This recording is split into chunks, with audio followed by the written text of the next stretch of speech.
Hello, my name is Steve Kendall. I am a realtor at Security Pacific Real Estate here in Richmond, California.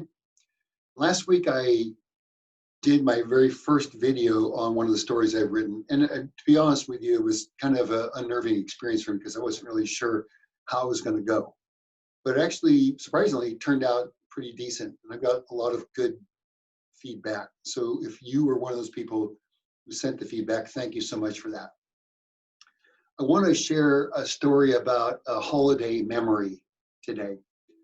Now, when you hear the term holiday memory, you're probably thinking of a specific holiday, maybe with family or friends.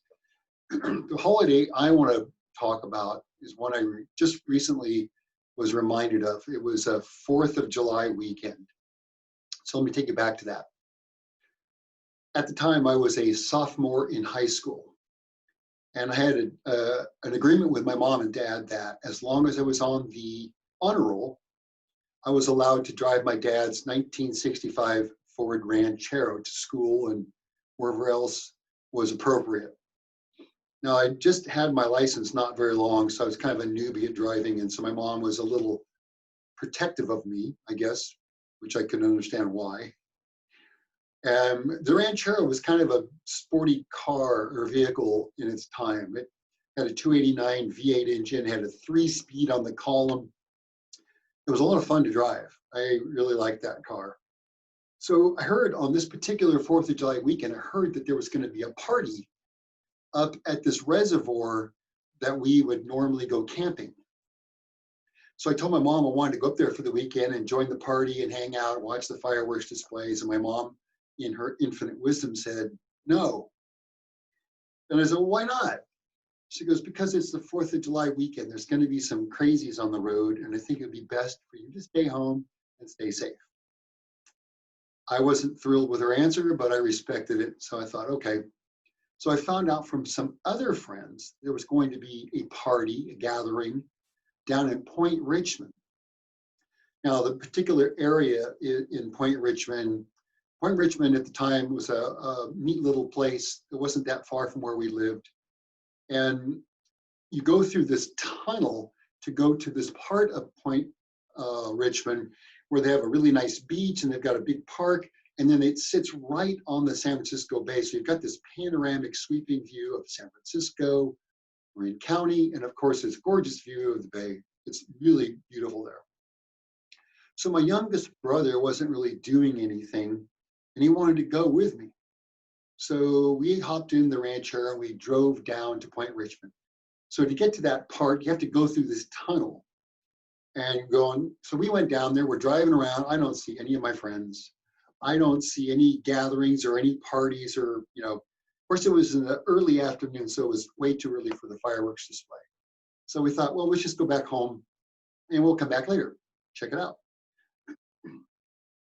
The road down there, there's this nice long straightaway followed by a couple of curves, and then you hit the tunnel to go back home.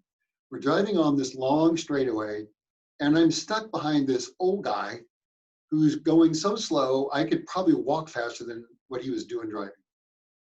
So I decided to just pass this guy. So I go flying on by him, and as I go by him, I go to him.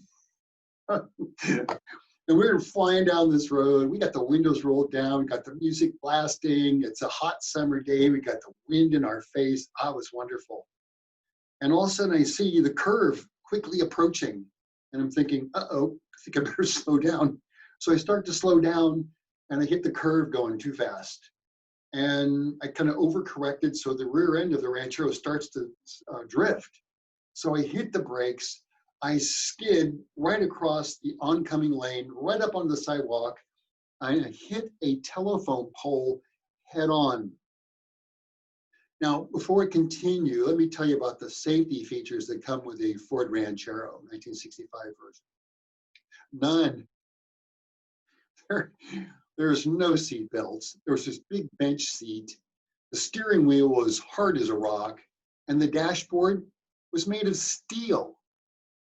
So it's probably not the best vehicle to be in when you get into an accident.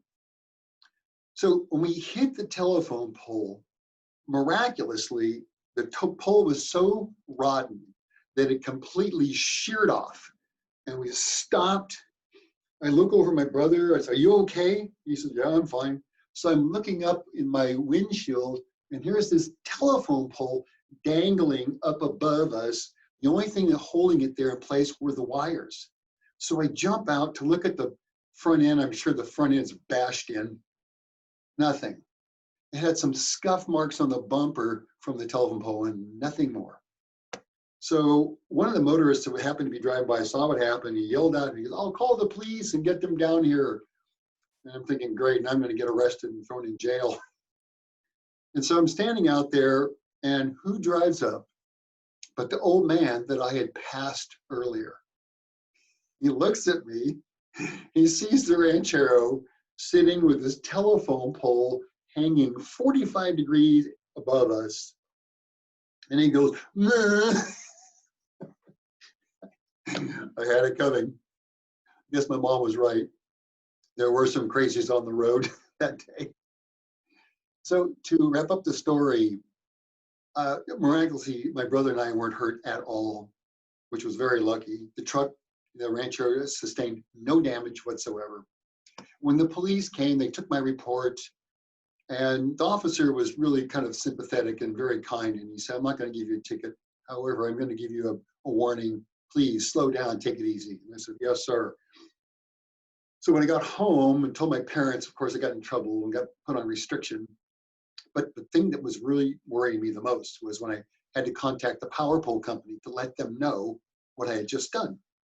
So the representative on the phone said, "Tell me exactly where this pole was as best as you can." So I was describing it, and the guy is looking through his charts, and he goes, "You know what?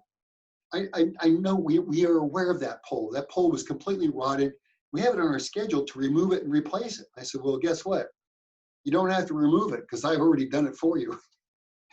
And the guy told me that, since it was already on their slate to get it done, it wasn't going to cost me a dime. Talk about lucky. So anyway, that was one of my holiday memories. Hope you enjoyed that. And I'll see you again next time.